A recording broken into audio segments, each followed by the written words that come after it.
Marcus Garvey, a black nationalist and leader of the Pan-Africanism movement in the early 1900s, once said, "In death, I shall be a terror to the foes of Negro liberty."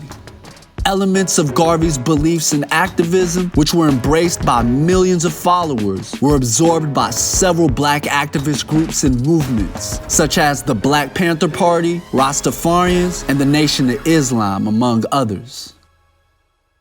Marcus Mosiah Garvey, who was born in Jamaica in 1887, grew up reading the books of his father's library. He left Jamaica at the age of 23 and traveled through Central and South America, working as a newspaper reporter and editor. In 1912, he moved to London and studied law at Birkbeck College. He also worked for a Pan-Africanism newspaper and led debates at the famed Speaker's Corner at Hyde Park. He toured other European cities, including Paris, Madrid, Bologna, and Monte Carlo. He returned to Jamaica in 1914. Inspired by American educator and orator Booker T. Washington's autobiography, Up From Slavery, Garvey founded the Universal Negro Improvement Association, or UNIA. The UNIA promoted black economic empowerment, political equality, and the eventual liberation of Africa from European colonialism by way of a black army. In 1916, Garvey moved to the United States. He settled in New York City and started a UNIA branch in Harlem. He quickly gained a large following, and so did the UNIA, especially after the Red Summer of 1919, one of the deadliest eras of race riots and lynchings in the United States. White mob violence resulted in the killing of hundreds of black men, women, and children. Black World War I veterans who endured violence and bigotry that year after returning home from Europe were a large, receptive audience for the UNIA. The organization grew to 700 branches with more than 2 million members worldwide. Garvey and his associates held a large UNIA convention in Madison Square Garden, where they introduced the world to the Pan-African flag.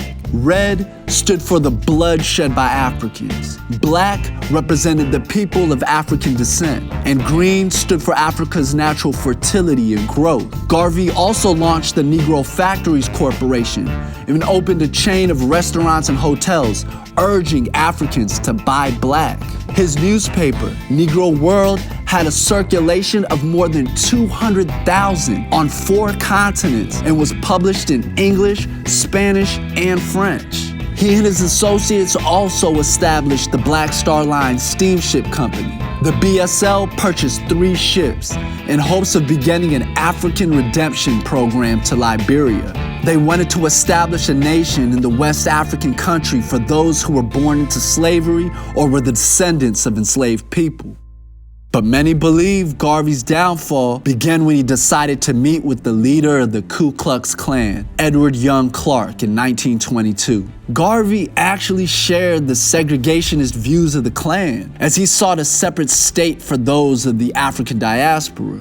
He actually said, quote, "I regard the Klan, the Anglo-Saxon clubs, and white American societies as far as the Negro is concerned, as better friends of the race than all other groups of hypocritical whites put together." Other black civil rights activists were outraged. W.E.B. Du Bois said Garvey was, quote, "the most dangerous enemy of the Negro race in America and in the world." The newly formed Bureau of Investigation, led by J. Edgar Hoover, later becoming the FBI, sent an undercover black agent to the UNIA to take Garvey down.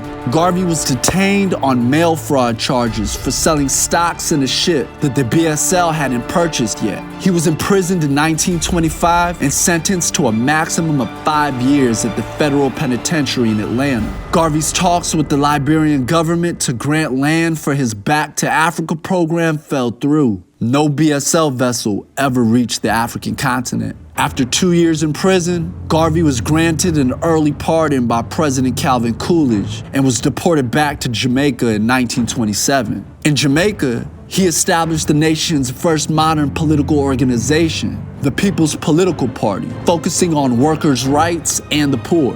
Garvey returned to London in 1935, where he lived and worked until he died from complications brought on by 2 strokes at age 52.